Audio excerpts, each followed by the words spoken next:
নমস্কার, welcome to ইতিহাস chamber. আশা করছি প্রত্যেকে ভালো আছেন।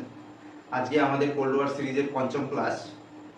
আজকে এই ক্লাসে আমরা আলোচনা করব ট্রুম্যান ডক্ট্রিন ও মার্শাল প্ল্যান নিয়ে, যেটি ঠান্ডা যুদ্ধের ইতিহাসে অত্যন্ত গুরুত্বপূর্ণ দুটি পদক্ষেপ বলে বিবেচিত হয়। তো আগের চারটি পর্ব যারা দেখেননি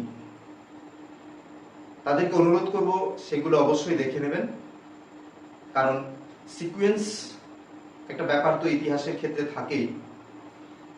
সেগুলো যদি দেখে নেন আজকের ক্লাসটি বুঝতে অনেক ইজি হবে। তো যাই হোক, শুরু করছি। Truman doctrine. জর্জ কেনান বেস্টনি নীতি প্রচার করার পরপরই মার্কিন প্রশাসনিক মহলে এই বেস্টনি নীতির প্রয়োগমূলক দিক নিয়ে বিভিন্ন আলোচনা চলছিল। এই সময় ব্রিটিশ পররাষ্ট্র দপ্তরের একটি রিপোর্ট মার্কিন পররাষ্ট্র দপ্তরের সহকারী সচিব ডিন অ্যাকিসনের হাতে এসে পৌঁছায়, যেখানে ব্রিটেন দাবি করেছিল যে গ্রিস, তুরস্ক, ইরান ইত্যাদি দেশে যে কমিউনিস্ট দলগুলি গণতান্ত্রিক প্রতিষ্ঠিত সরকারের বিরুদ্ধে আন্দোলন করে যাচ্ছে, যাতে করে সেই দেশগুলোতে গৃহযুদ্ধের পরিস্থিতি তৈরি হয়েছে। এরূপ পরিস্থিতিতে ব্রিটিশও যুদ্ধোত্তর কালে এই দেশগুলোতে যে সেনা মোতায়েন রেখেছিল এবং সংখ্যালঘু কমিউনিস্টদের দমন করে গণতান্ত্রিক সরকারের হাতকে শক্ত করেছিল, ব্রিটিশ সরকার এই প্রক্রিয়া আর চালিয়ে যেতে সক্ষম ছিল না। অর্থাৎ ব্রিটিশ সরকার চাইছিল তড়িঘড়ি করে গ্রিস, তুরস্ক, ইরান ইত্যাদি দেশ থেকে সেনা প্রত্যাহার করে নেবে, কারণ দ্বিতীয় বিশ্বযুদ্ধে বিধ্বস্ত হওয়ার পর ব্রিটিশ সরকারের পক্ষে আর সেখানে সেনা মোতায়েন রাখা সম্ভব ছিল না।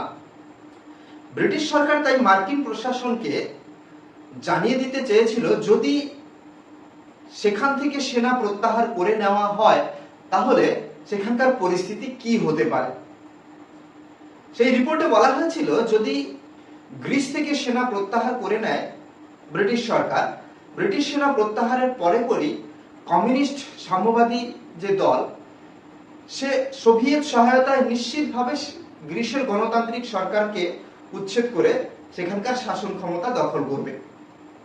আর হাঙ্গেরি এবং অস্ট্রিয়া, চেকোস্লোভাকিয়ার যে সাম্যবাদী দলগুলো সোভিয়েত সহায়তায় এ কাজে বেশ প্রস্তুতি নিয়েই রেখেছে। সুতরাং গ্রিস থেকে ব্রিটিশ সেনা প্রত্যাহারের আগে পশ্চিমী মহলকে কোনো কার্যকরী ব্যবস্থা গ্রহণ করতে হবে সাম্যবাদী আন্দোলনকে প্রতিরোধ করার জন্য। একই পরিস্থিতি তৈরি হয়েছিল তুরস্কে। রাশিয়া তুরস্কের উপর চাপ প্রয়োগ করছিল যে দারদানালিস প্রণালী এবং বসফরাস প্রণালীর উপর স্বাধীনভাবে রুশ নৌবাহিনীর চলাফেরার অধিকার দিতে হবে এবং তুরস্কে রাশিয়াকে বাণিজ্যিক সুযোগ সুবিধা প্রদান করতে হবে। উল্লেখ্য যে সেখানকার সাম্যবাদী দলগুলো এর সপক্ষে আন্দোলন করে চলছিল। অর্থাৎ সেখান থেকে যদি রুশ সেনা প্রত্যাহার করা হয় তাহলে তুরস্কে সাম্যবাদী রাজনৈতিক দলগুলোর দৌরাত্ম্য বেড়ে যাবে এবং শাসন ক্ষমতায় তারা চলে আসবে।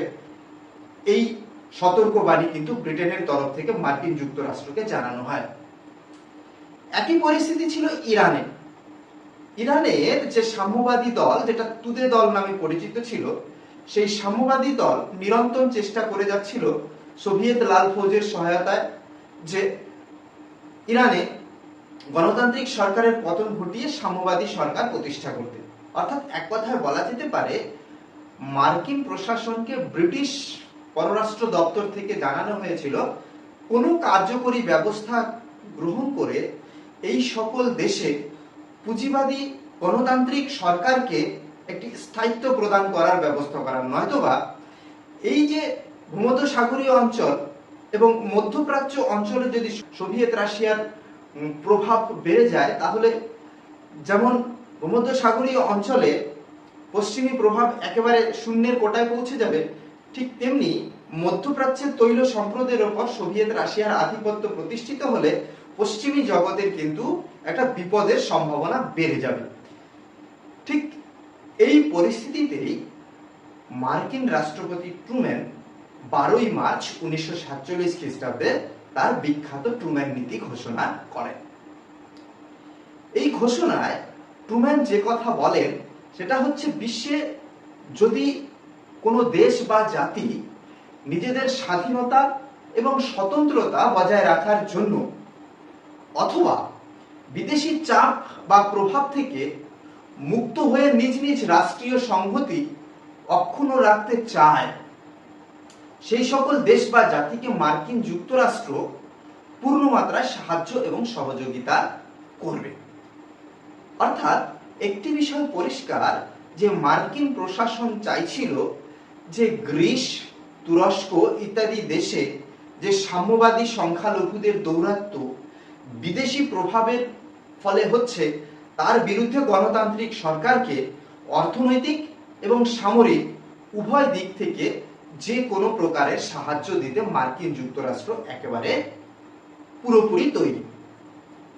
উল্লেখ্য যে ট্রুম্যান সরকার গ্রিস এবং তুরস্কের জন্য $400 মিলিয়ন বরাদ্দ করেছিল এবং এর ফলে দেখা যাবে যে এই যে ট্রুম্যান নীতি মার্কিন যুক্তরাষ্ট্রের কাছে একটা নতুন ধরনের অস্ত্র হিসেবে কাজ করছিল, যে ইউরোপে সাম্যবাদী সোভিয়েত তৎপরতাকে প্রতিহত করার একটা গুরুত্বপূর্ণ অস্ত্র হিসেবে পরিগণিত হয়েছিল ট্রুম্যান নীতি। এই ট্রুম্যান নীতি ঘোষণার পর মার্কিন যুক্তরাষ্ট্রের পররাষ্ট্র নীতির মূল ভিত্তিতে পরিণত হয়েছিল এই ট্রুম্যানের ঘোষণা। দেখা যাবে যে এই মার্কিন সাহায্য এবং নিজেদের অভ্যন্তরীণ সম্পদ ব্যবহার করে গ্রিস, তুরস্ক সাফল্যের সঙ্গে সংখ্যালঘু সাম্যবাদীদের দমন করতে সক্ষম হয়েছিল। এই সাফল্য সত্ত্বেও দেখা যাবে মার্কিন যুক্তরাষ্ট্রের ট্রুম্যান নীতি কিন্তু সমালোচনার ঊর্ধ্বে ছিল না। এই সমালোচকদের মধ্যে সবার শুরুতে যার নাম উল্লেখ করতে হয় তিনি হচ্ছেন মার্কিন রাজনৈতিক তাত্ত্বিক ওয়াল্টার লিপম্যান। তিনি ট্রুম্যান নীতির বিভিন্নভাবে সমালোচনা করেছেন। প্রথমে তিনি বলেছেন যে ট্রুম্যান নীতি ঘোষণার পর থেকে মার্কিন যুক্তরাষ্ট্রের পররাষ্ট্র নীতি একটা প্রতিক্রিয়াশীল সোভিয়েত বিরোধী নীতিতে পরিণত হয়। শুধুমাত্র কি তাই? লিপম্যান বলছেন যে এর পর থেকে মার্কিন যুক্তরাষ্ট্র সোভিয়েত প্রভাব প্রতিহত করতে গিয়ে পৃথিবীর বিভিন্ন প্রান্তে নিজের বেশ কিছু তাবেদার রাষ্ট্র তৈরি করেছিল। দেখা যাবে চরিত্রগত দিক থেকে সেই রাষ্ট্রগুলি হয়তো ছিল স্বৈরতান্ত্রিক কিংবা গণতন্ত্র বিরোধী চরিত্রের, সেই দিকেও কিন্তু মার্কিন যুক্তরাষ্ট্রের তেমন কোনো তোয়াক্কা ছিল না। মার্কিন যুক্তরাষ্ট্র এতটাই প্রতিক্রিয়াশীল হয়ে পড়েছিল যে যেন তেন প্রকারেতে সে সোভিয়েত রাশিয়াকে প্রতিরোধ করতে চেয়েছিল। এছাড়া ট্রুম্যান নীতিতে যেটা হয়েছিল, লিপম্যান যেটা বলেছেন যে রাষ্ট্রসংঘকে অবহেলা করা হয়েছিল। লিপম্যানের মতে ট্রুম্যান ইচ্ছা করলেই এই যে সাহায্য তিনি গ্রিস, তুরস্ককে দিয়েছিলেন $400 মিলিয়ন, এটা তিনি রাষ্ট্রসংঘের হাত দিয়ে দিতে পারতেন। তাহলে কিন্তু সোভিয়েত রাশিয়ার সঙ্গে এই যে মার্কিন যুক্তরাষ্ট্রের যে যুদ্ধ পরবর্তী রেষারেষি, এই রেষারেষিতে যে নতুন একটা মাত্রা যোগ হলো সেটা হতো না। অর্থাৎ বিশ্বে এই ঠান্ডা যুদ্ধের প্রকোপ যে বেড়ে গিয়েছিল সেটা কিন্তু হতো না। দেখা যাবে যে ট্রুম্যান নীতি ঘোষণার পর থেকে মার্কিন যুক্তরাষ্ট্রের রাষ্ট্রপতি এবং তার বিদেশ নীতি একটা আগ্রাসী যুদ্ধবাজ নীতিতে পরিণত হয়েছিল, যেটাকে লিপম্যান বেশ কড়া ভাষায় সমালোচনা করেছেন।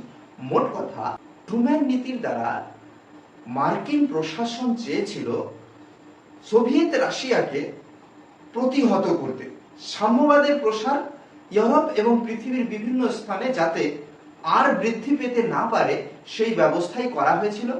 পাশাপাশি মার্কিন যুক্তরাষ্ট্র নিজের একটা প্রভাব বলয় বিস্তার করার ক্ষেত্রে এই ট্রুম্যান নীতিকে গুরুত্বপূর্ণ হিসেবে কাজে লাগিয়েছে।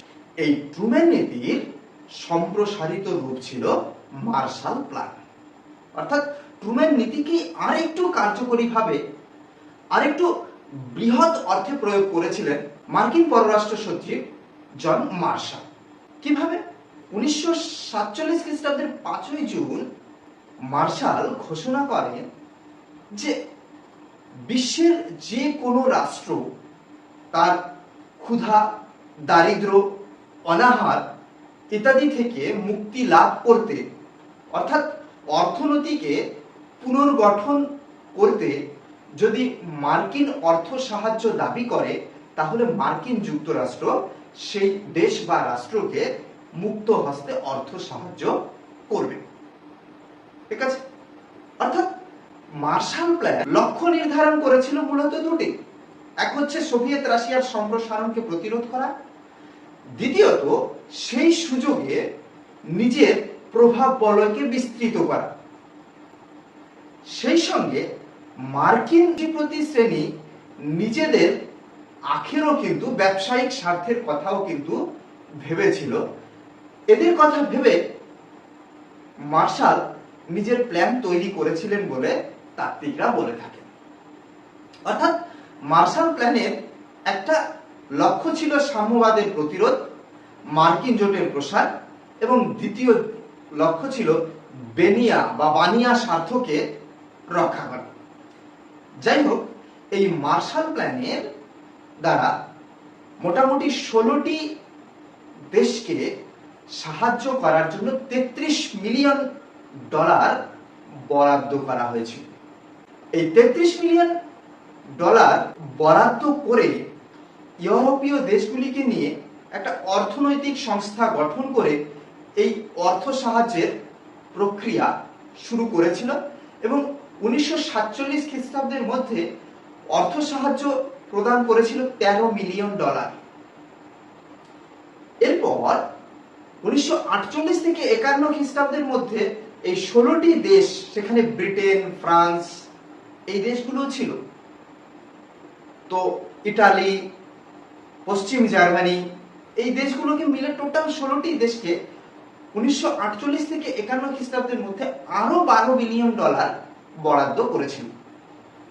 সব মিলিয়ে দেখা যাবে এর ফলে ইউরোপে মার্কিন অর্থ সাহায্যে যে অর্থনৈতিক পুনর্গঠনের প্রক্রিয়া শুরু হয়েছিল, খুব অল্প সময়ের মধ্যেই ইউরোপে আর্থিক মন্দার ভাব কেটে গিয়েছিল, রপ্তানি বাণিজ্য অনেকখানি প্রসারিত হয়েছিল, বাণিজ্যিক ঘাটতি কমে এসেছিল 12% থেকে 2%।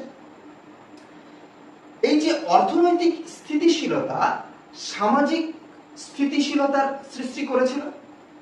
সব থেকে গুরুত্বপূর্ণ ব্যাপার যেটা, যে সাবেকি যে অর্থনৈতিক তত্ত্ব তার জায়গায়, অর্থাৎ সাবেকি অর্থনৈতিক তত্ত্ব রিপ্লেসড হয়েছিল নিও ক্যাপিটালিস্ট থিওরি, যেটা মার্কিন যুক্তরাষ্ট্রের নিজস্ব থিওরি ছিল।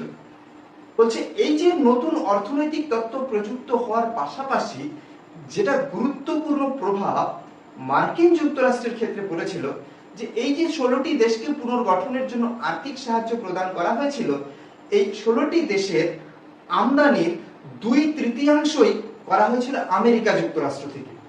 স্বাভাবিকভাবে এই পরিকল্পনার দ্বারা তাহলে আমেরিকার আর্থিক শ্রীবৃদ্ধি ঘটেছিল। সব থেকে বড় ব্যাপার যেটা, যে আন্তর্জাতিক বাণিজ্যের ক্ষেত্রে এরপর মার্কিন ডলার একটা গুরুত্বপূর্ণ জায়গা করে নিয়েছিল, যার ফলে পরবর্তী সময়ের ইতিহাসে মার্কিন ডলার একটা আন্তর্জাতিক মান লাভ করেছে, যেটা বর্তমানেও টিকে আছে। অর্থাৎ সব মিলিয়ে বলা যেতে পারে যে মার্শাল প্ল্যানের দ্বারা যেটা ট্রুম্যান নীতির সম্প্রসারিত রূপ ছিল, এর ফলে বিশ্বে মার্কিন যুক্তরাষ্ট্রকে সোভিয়েত রাশিয়ার বিরুদ্ধে একেবারে কোমর কষে লেগেছে, যাতে করে সোভিয়েত রাশিয়ার সম্প্রসারণকে একেবারে থামিয়ে দেওয়া যায়, যেটা নিঃসন্দেহে সোভিয়েত রাশিয়ার মধ্যে একটা প্রতিক্রিয়া সৃষ্টি করেছিল। অর্থাৎ ট্রুম্যান নীতি এবং মার্শাল প্ল্যানের ফলে ঠান্ডা যুদ্ধের প্রকোপ অনেকাংশে বৃদ্ধি পেয়েছিল, সে কথা আর বলার অপেক্ষা রাখে না।